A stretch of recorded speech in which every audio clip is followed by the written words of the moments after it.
que seria uma questão excepcionalíssima da lavratura de uma escritura pública referente à venda de uma pessoa que ainda não tem a propriedade aperfeiçoada lá no registro imobiliário.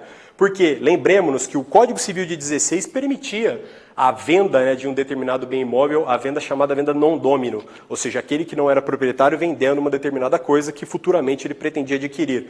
Porém, o nosso Código Civil de 2002 não permite mais essa questão. A venda non domino, ela seria então uma questão não tutelada, né, mais pelo direito privado. Então, por isso, né, que tem essa competência do tabelião de notas de avaliar ali, em primeiro, né, na sua primeira análise, né, como uma análise primária, a verificação da prova dominial, que será depois, oportunamente, numa segunda qualificação, realizada pelo registrador imobiliário quando ele realizar a qualificação do título, para ver se aquilo será uma cadeia de continuidade, do princípio da continuidade lá do registro imobiliário. Mas quem faz uma primeira apreciação é o próprio tabelião de notas, ele que verifica se a prova dominial ela está de acordo, se aquela pessoa ela possui aquela propriedade, se ela tem o domínio, né, pelo menos, daquela propriedade, lembrando, né, que seria daquele determinado imóvel, melhor dizendo, lembrando que a propriedade seria uma junção de domínio mais o título propriamente registrado com oponibilidade erga omnes. Então, pelo menos a questão dominial, que a pessoa ela tem domínio sobre aquele determinado imóvel, isso pode ser retratado, por exemplo, numa escritura de compra e venda ainda não registrada. Já houve o título, porém pendente de registro. Na sequência, nós temos ainda, né, a questão de relativa a redigir, na verdade que a numeração, né, acabou ficando equivocada, né, inciso 1º e 2º, e que na verdade seria o inciso 3º, tá? Redigir em estilo claro, conciso e correto os instrumentos públicos, utilizando meios jurídicos mais adequados aos fins em vista, ou seja, a redação compete ao tabelião de notas, tá? Não pode ele sempre trabalhar, né, sob a vinculação a minutas, por exemplo, ele que vai formalizar, ele que dará o estilo, né, daquele determinado ato a ser praticado, para que isso tenha, né, sua melhor efetividade. E no inciso 4º, né, que aqui está numerado como 3º, mas é o 4º, seria aconselhar os interessados com imparcialidade. Muito cuidado, o tabelião ele não pode pender para uma das partes, exceto com questões protetivas que não seria, né, na verdade, não é nem o objeto de uma primeira fase para vocês, mas pode ser uma questão eventualmente de segunda fase ou até mesmo de fase oral. Tá? Cuidado, ele quebra um pouquinho, mas de forma muito peculiar e muito sensível à parcialidade. O tabelião, né, ele pode se tornar parcial quando é uma questão protetiva. Tanto uma proteção que vem lá do Estatuto da Pessoa com Deficiência, ou uma proteção prevista, por exemplo, lá no Estatuto do Idoso, acerca de procurações que são, né, outorgadas por pessoas idosas, ou ainda proteções relativas ao Estatuto da Criança e do Adolescente, por exemplo. Ou até mesmo questões relativas a protetivas lá do Estatuto da Migração.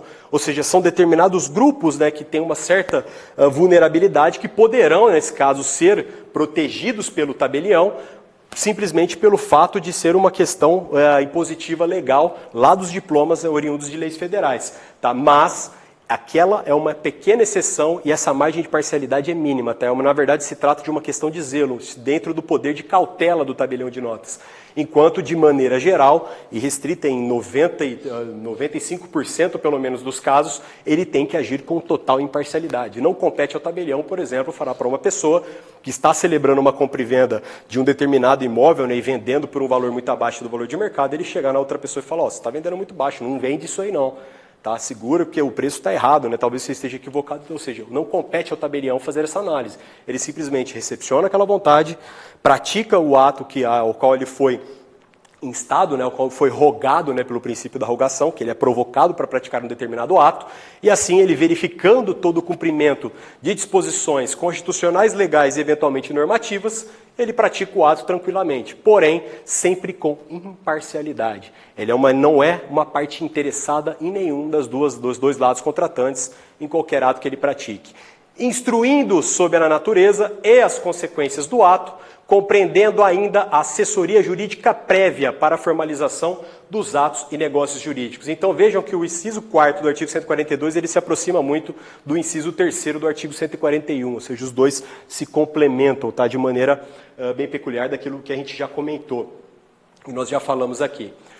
Basicamente agora, o artigo 143, desculpe, pulei uns a mais, menciona que o tabelião de notas como autor do instrumento público, ou seja, a autoria é dele, não está vinculado a minutas que lhe sejam apresentadas, podendo revisá-las ou negar-lhes curso, uma vez que é sua a responsabilidade pela redação dos atos notariais. Nada impede que uma parte leve uma minuta para um tabelião de notas, para que tenham pelo menos uma ideia, por exemplo, de uma procuração pública, dos poderes que ela necessita, os poderes que ela foi instruída, por exemplo, para a realização daquele instrumento de representação através de uma procuração pública. Porém, ele não é obrigado a adotar ipsis literis aqueles caracteres apresentados na minuta. Ele adequa de acordo com o seu estilo e de acordo com a melhor efetividade daquele determinado instrumento. Tá? Então ele pode revisar ou até mesmo negar curso se aquela minuta, né, estiver totalmente incompatível com o ordenamento jurídico.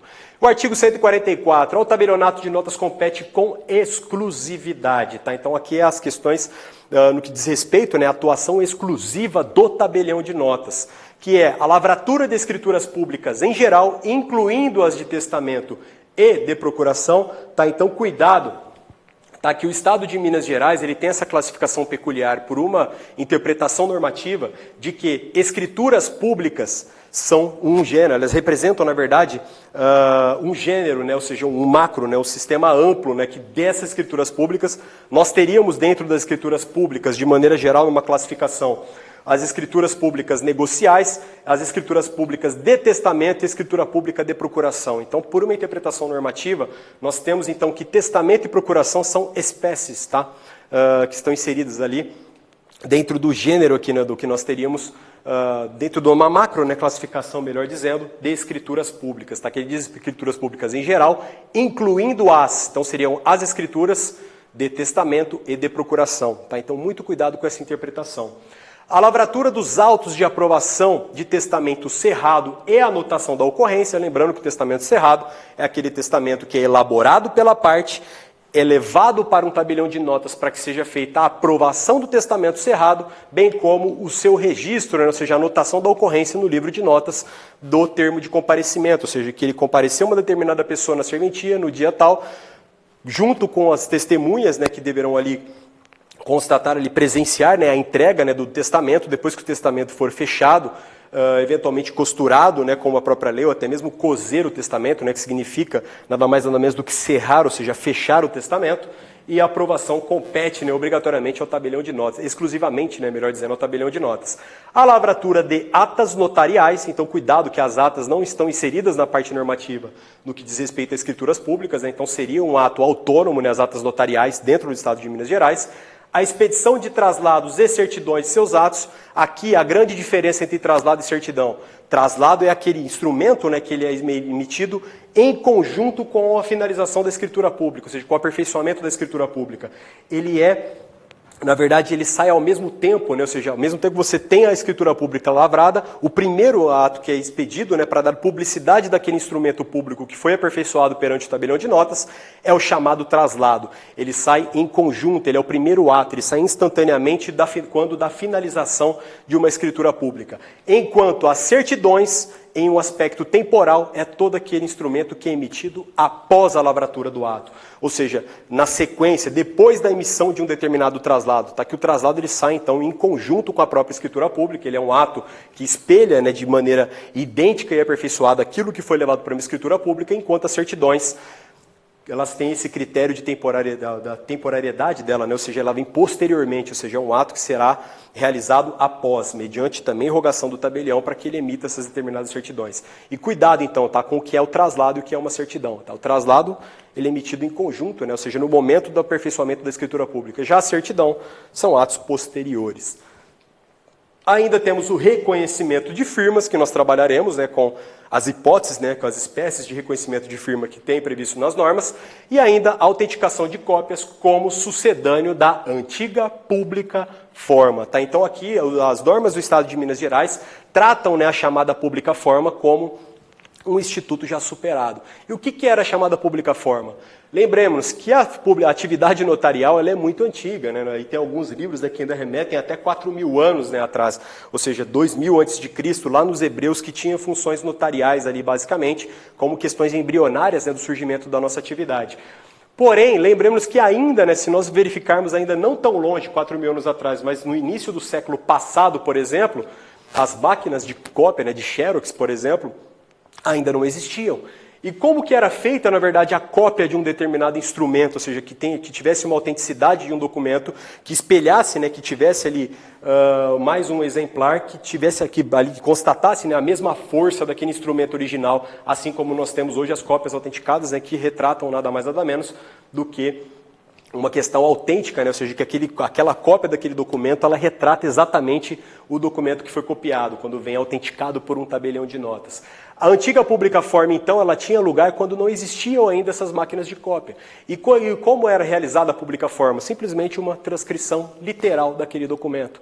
Era realizada, então, por um tabelião de notas, ou até mesmo por seu escrevente, substituto, etc., uma transcrição, ou seja, uma cópia integral daquele instrumento que era apresentado para ele para fins de replicação, ou seja, surgissem várias cópias daquele instrumento. E esse ato, né, de escrever literalmente, ou seja, ipsis literis, né, aquele instrumento que era apresentado para autenticação, era chamada de publica forma. Tá? Era uma espécie de uma cópia, mas não era uma cópia reprográfica igual nós temos hoje, e sim era uma cópia realizada manualmente. Tá?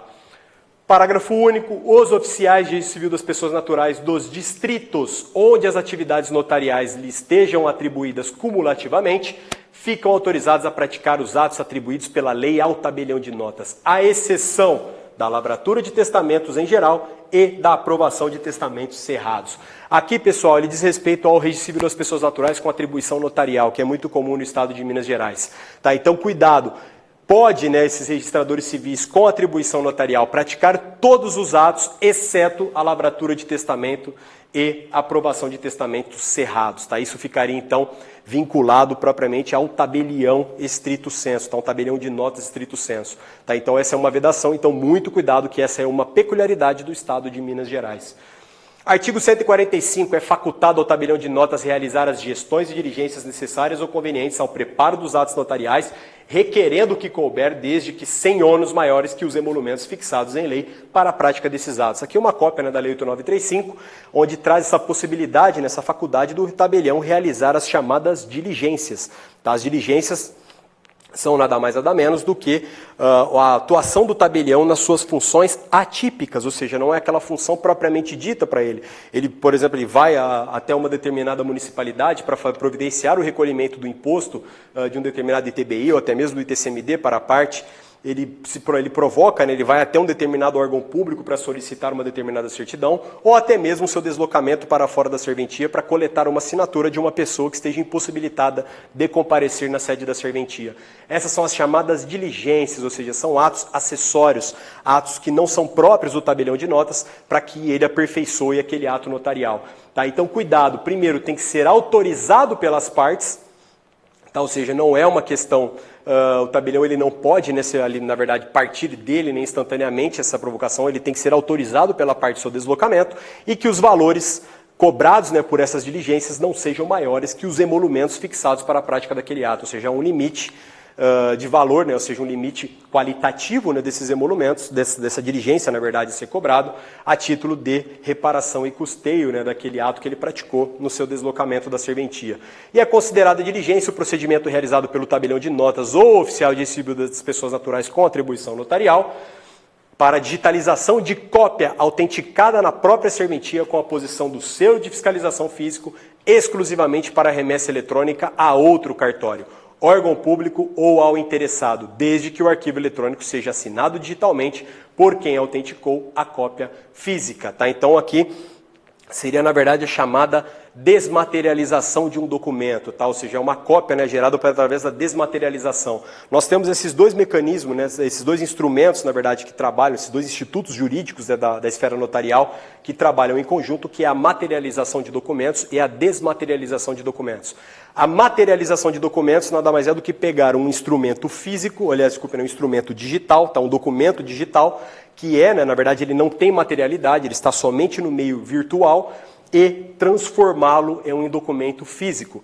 E o inverso é chamado de desmaterialização, que é você pegar um documento físico, material, e torná-lo apto no ambiente virtual. E somente o tabelião de notas tem essa competência de transmutar, tá, qualquer tipo de documento como uma cópia autêntica do meio físico para o meio digital. E muito cuidado com um dos pilares, né, dentro da atuação, aí já falando um pouquinho dentro de de questões do direito digital propriamente dito, que um documento criado na esfera digital, via de regra, ele só tem a sua autenticidade garantida no meio virtual. Enquanto um documento criado, na verdade, na esfera física, ele tem, via de regra, a sua validade somente no meio físico.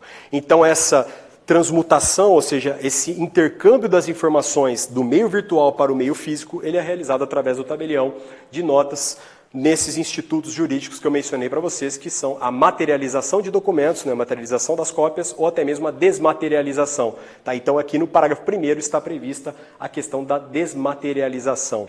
E o parágrafo 2º, que diz que na hipótese referida no parágrafo 1º, né, da desmaterialização, será considerada uma única diligência para cada documento digitalizado. Tá? Então, cada documento corresponde a uma única diligência, independentemente do número de cópias autenticadas que o integrar. Tá? Então, cuidado, tá? O conceito de documento digitalizado, tá, seria, na verdade, um compêndio. Se você pegar, por exemplo, uma carta de sentença, embora ela tenha múltiplas folhas no seu conteúdo, né, via de regra, por ser um instrumento jurídico chamado carta de sentença, ele é um único documento. Tá? Então, esse um único documento que será digitalizado e, independentemente do número, né, de cópias autenticadas que integram esse documento, ele será considerado uma única diligência. Tá? Então, cuidado. A pluralidade de páginas de um determinado documento não desvirtua, né, a sua natureza aqui para ser cobrada uma única diligência, independentemente do número de cópias que venham a ser realizadas. Ainda nós temos no parágrafo 3º, que faz a mesma prova que a cópia autenticada, o documento digitalizado e assinado eletronicamente na forma do parágrafo 1º, ou seja, o documento desmaterializado também produz seus efeitos jurídicos como se fosse uma cópia autenticada, ou seja, ele tem a mesma força probatória do documento original, ou seja, do documento inicial.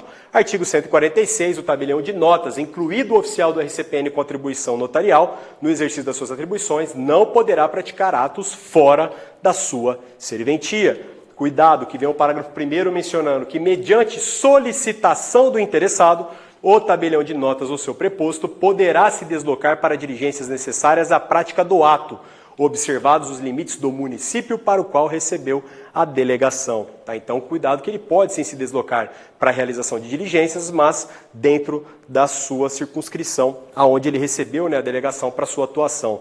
E o parágrafo 2º, que é também considerado diligência o deslocamento do tabelião de notas ou de seu preposto com a folha do livro, mediante controle interno na forma de protocolo e, obedecido o disposto no parágrafo 1º desse artigo, para fins de coleta de assinaturas necessárias à conclusão do ato, em virtude da impossibilidade de comparecimento da parte da serventia por impedimento legal, como, por exemplo, alguém que está preso, né, que está encarcerado, ou por doença comprovada mediante atestado médico que será arquivado. Tá? Então, somente nesses casos específicos, tá? A pessoa que não possa comparecer por impedimento legal na sede da serventia, ou aquele que esteja adoecido e que a sua doença impossibilite o seu deslocamento, desde que ele apresente um atestado médico que será arquivado, poderá ser realizada então a coleta de assinaturas fora da serventia, da sede da serventia extrajudicial, desde que respeitado ainda a circunscrição do limite, né, territorial que nós temos ali a respeito da atuação desse ato. Só dei uma andadinha para frente aqui para ver com vocês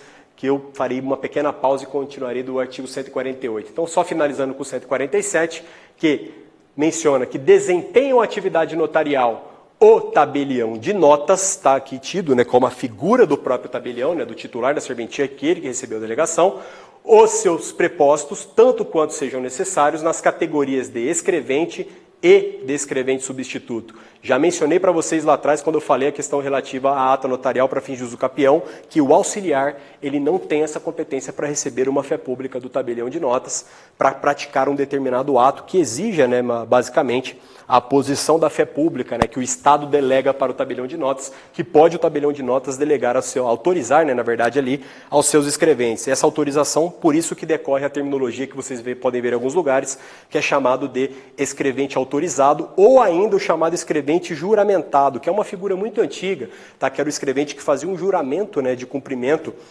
fiel das atribuições que lhe eram ali destinadas, né, que eram competia a esse determinado escrevente, então ele fazia um juramento de que ele ia cumprir fielmente, de acordo com a lei, né, de acordo com a probidade, a prática, né, de determinados atos. Então, cuidado, tá? A categoria de escrevente, ou também chamado de escrevente substituto, tá? E aqui o escrevente substituto podem ser, né, escreventes, né, substitutos pelo parágrafo 4º da lei, mencionado lá na Lei 8935, tantos, né, quantos forem, né, escolhidos pelo tabelião, ou ainda consoante o parágrafo 5º chamado substituto legal, tá? Que também será um escrevente. Então, ele, embora não esteja expresso aqui, ele também é uma figura que pode, né, praticar esses atos, né, desempenhar a atividade notarial propriamente dita. Tá? Então, cuidado, tá? Os auxiliares, não. Tá? Os auxiliares, eles não têm, ou não recebem, né, na verdade, a fé pública. Sem sombra de dúvida, né, a figura do auxiliar dentro da serventia é de suma importância, mas cuidado, porque ele não pode receber essa delegação de fé pública. Tanto é que, se vocês verificarem a resolução 81 do CNJ, a menção, né, dos 10 anos de atividade que substitui o diploma de bacharel em Direito para prestar o concurso público e eventualmente assumir uma serventia extrajudicial, lá pela resolução 81 do CNJ, a interpretação é de que não contempla os auxiliares. Tem que ter sido pelo menos escrevente da serventia por 10 anos. Escrevente, escrevente substituto ou ainda substituto legal, para que seja, né, ali enquadrado naquela dispensa, né, na verdade, ali uma substituição do diploma, né, da carreira jurídica, basicamente, né, de bacharel em Direito, sendo substituído pela prática de 10 anos. Né? Então, aquela prática de 10 anos não contempla os auxiliares. Por quê? Eles não trabalham com a fé pública, tá? Somente até os escreventes. Farei uma pequena pausa e, na sequência, nós continuaremos a partir do artigo 148. Tá ok, pessoal? Um grande abraço e até!